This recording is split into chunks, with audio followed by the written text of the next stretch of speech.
पुण्यामध्ये 14 कोटी लुबाडणाऱ्या महिला मांत्रिकाविरोधात गुन्हा दाखल झालाय। फसवणूक झालेल्या डोळस कुटुंबाची पुणे पोलिसांनी दखल घेतलेली आहे। महिला मांत्रिक वेदिका पंढरपूरकर आणि भोंदू बाबा दीपक खडके विरुद्ध गुन्हा दाखल झालाय। गतिमंद मुलीला बरं करण्याच्या नावाखाली डोळस कुटुंबाची फसवणूक करण्यात आली। लंडनमधील मालमत्ता विकून महिला मांत्रिकाला त्यांनी पैसे दिलेले होते।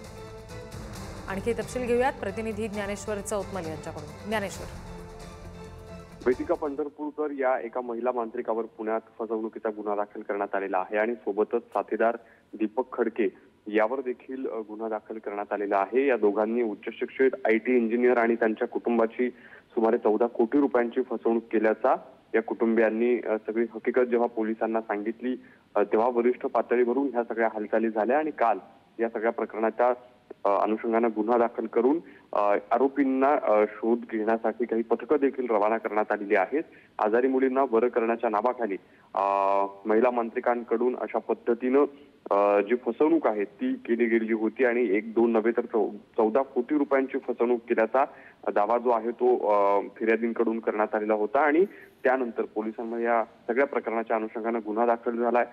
बघावं लागणार आहे आरोपींना अटक कधीपर्यंत होते आणि आणखी तपासात काय नवे तपशील समोर येतात।